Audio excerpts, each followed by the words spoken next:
Now for some in-depth analysis. Who doesn't love that after a very busy week here in Washington? We are joined now by our expert panel. Susan Glasser is the chief international affairs columnist at Politico. Ramesh Ponnuru is senior editor at the National Review. He's got a couple of other titles, also with the American Enterprise Institute and Bloomberg View. We want to welcome to this program Susan Davis to the broadcast. She is a congressional correspondent with National Public Radio, and Peter Beinart is a contributing editor at The Atlantic and a CNN political commentator. Wow, that's a mouthful. Now that that's all out of the way. Susan, I want to set the domestic stuff aside just for a second, because I'm fascinated by what's going on at the Olympics and all of what the South Koreans perceive as this unbelievable propaganda coup so far for the North Koreans. What should we make of it? Well, you know, they're calling it the Olympic opening. And, you know, it's pretty striking that Kim Jong-un, the leader of North Korea, has basically decided to use the Olympics as a way of stealing a march on the Trump administration. That extraordinary picture, right, from the other day of Kim's sister sitting feet away from the Vice President of the United States, who's, if not scowling, then something pretty close to scowling.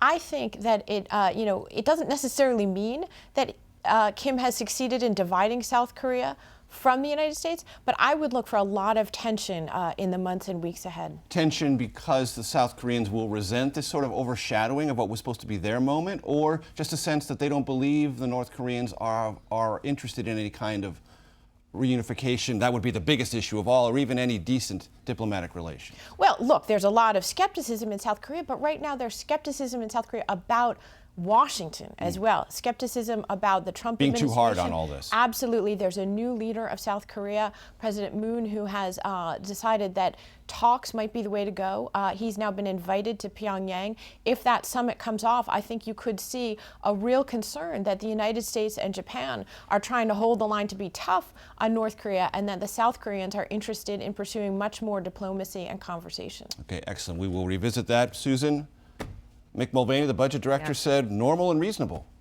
this last week at the White House. Did it feel that way? Does it look that way? Do you think that most Americans watching this play out as they did said to themselves, yes, reasonable? If this was an isolated incident, maybe, but this is about something much bigger than Rob Porter, right? This is about Roy Moore. This is about the Me Too movement. This is about the Access Hollywood tapes. This is about an administration and a president that time and time again has been dismissive of female voices and female concerns at a time when women voters are incredibly motivated. You have women running for office in the midterm elections at record levels. And you have a real anger among women in this country that they perceive men in power to not care about their concerns. And it also comes, I think, at a moment where, on Capitol Hill at least, Republicans have a much better story to tell. You know, also this week in the House, Republicans under Speaker Ryan passed a landmark piece of legislation to change the culture of Capitol Hill, to crack down on lawmakers who to make them pay out of pocket when they have these sexual harassment settlements that they're involved in. Not a lot of headlines. Not a lot of headlines. Created and by this that is particular the important piece of business, which you just identified. They get no credit for it because what the president says and does overwhelms everything else. So the good things they're doing are completely negated. Ramesh, speaking of what the president says, when he says due process, does that not open up for those 19 women who have said you assaulted or abused me in some way, give them the avenue at the president's own Twitter feed? Well, I do think due process? I think it's in the back of everybody's mind when he talks about this issue. But you'll notice that the due process that he's concerned about is the due process for the accused.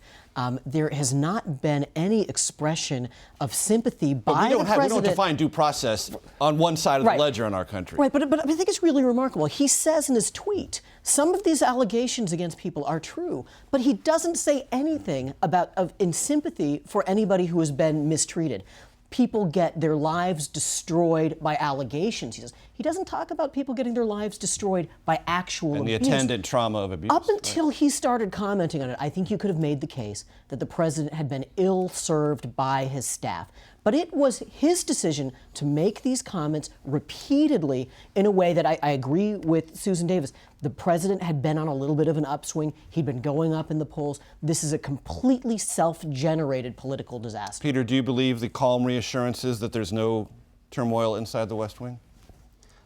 A presidency with Donald Trump is guaranteed to have turmoil, right? I mean, he's walking turmoil. And part of what's happened here is, you know, one of the points that the Me Too movement has tried to make, I think, is that environments where you do not have significant numbers of women in positions of power tend to breed tolerance for this kind of abuse. And this is a classic example of this, right? This is the least diverse administration, least diverse White House since at least the 1980s, if not before that, right? Does anyone imagine that if you had had a more genuinely diverse White House, that Rob Porter would have been able to survive for a year when you had these two ex-wives out there, when you had the FBI already gathering this information? It's a culture of tolerance that flows from the fact that it's an administration that looks nothing like the United States in 2018. And yet Mick Mulvaney, Susan, said, no one should think we have a lax attitude about domestic abuse. Well, not only does that sort of defy the facts, but I want to point out a couple of other important things. Number one, this is also a national security crisis, really, of a very significant level. So Rob Porter was in this crucial position, seeing all the paperwork, presumably including the nation's most classified secrets, with an interim security clearance. He was informed, General Kelly was informed, that there would be no permanent classified clearance for him. That is a violation, really, of basic principles. It suggests that the White House, far from having become a more orderly, disciplined place under John Kelly, has actually made an extraordinary exception and potentially given the nation's most classified secrets to somebody who the FBI believed was not worthy of a clearance. So that... Now, it's my understanding that if you have an interim clearance, those things that are registered at the very top of the security pyramid you don't touch because you don't have it.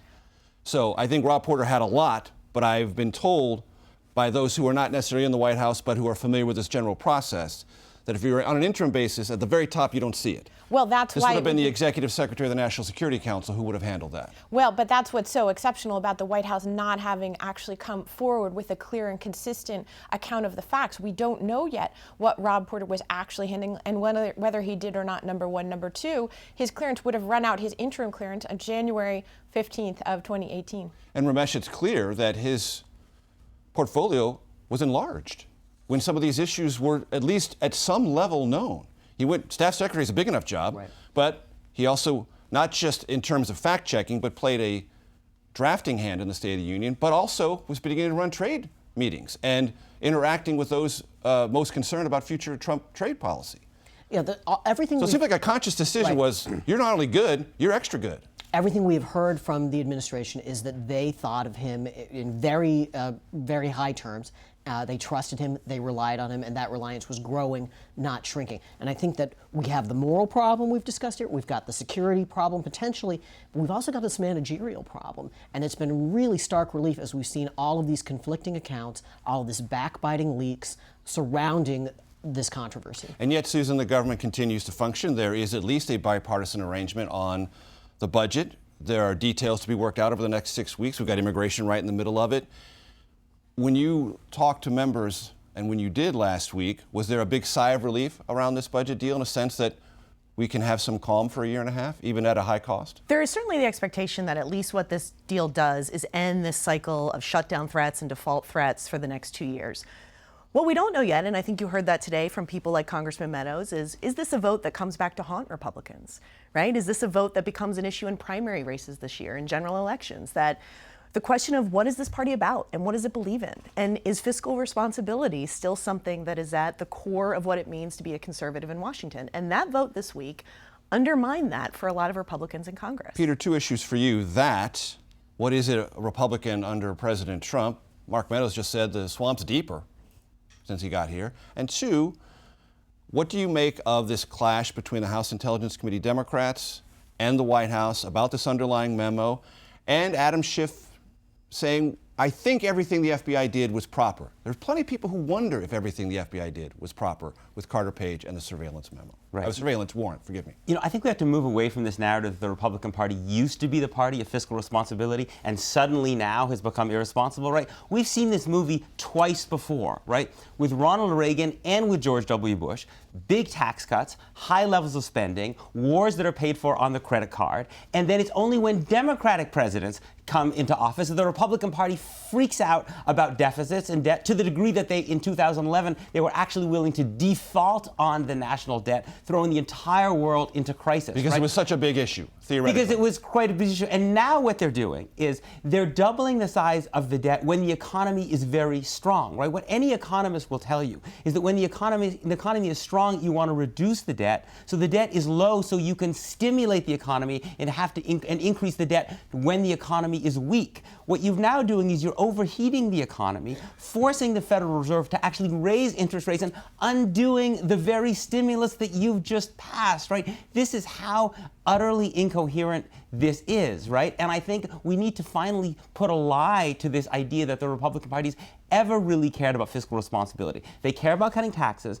They care about military spending. They do not care about fiscal responsibility when it matters. Susan, I want you to take this on in a couple of ways. One, does the defense spending increase make any difference in Asia in terms of the way the North Koreans look at our intentions, the way the Japanese, the way the Chinese? And secondarily, do you think the Chinese look at these fiscal choices and say the United States is in for some rough times that they may not even anticipate, and we're even stronger than we were a couple of months ago, comparatively, from an economic point of view? Well, look, I think the Chinese in general, both, as you pointed out, on the budget politics, but just more generally on the Trump administration foreign policy, they might be the biggest winners in the entire world from the Trump administration. And I think there's a sense that while the long-term trends were already suggesting the relative rise of China compared with the United States, that Donald Trump has been like a dramatic accelerator of Chinese influence, power, and prestige around the world. That is being tested in some ways in this North Korea crisis. Can the United States work together more coherently with China on a major foreign policy problem? That's not clear at all. But the bottom line is that the economic investments, there's a lot of talk about budget increases for the military, for example. The strategic effort required to pivot to Asia has become the dream. It was the dream of the Obama administration. It might now be the dream of the Trump administration. Yet to be realized. That's right. Ramesh, I know you want to jump in. Yeah, I think got about 30 seconds. One undercovered aspect of this, Republicans are also deciding they don't think they need to accomplish anything. They don't need a reconciliation bill. They don't need to use the power they have to amass a better record going into November. That's an interesting decision that they've made politically. Well, give me 10 more seconds. What do you mean by that? Because they, with this budget, have basically decided they are not going to try to pass major legislation with a majority vote in the Senate. They have foreclosed that option, practically speaking. You would think that they would want to maximize their use of that power while they still have the House and the Senate this year, but apparently not. Susan, Ramesh, Peter, Susan, thank you so much for joining us. I'd like to thank all of you for being on the Face the Nation panel. We'll be back in just a moment with Joe Califano. He's a legend. Come back.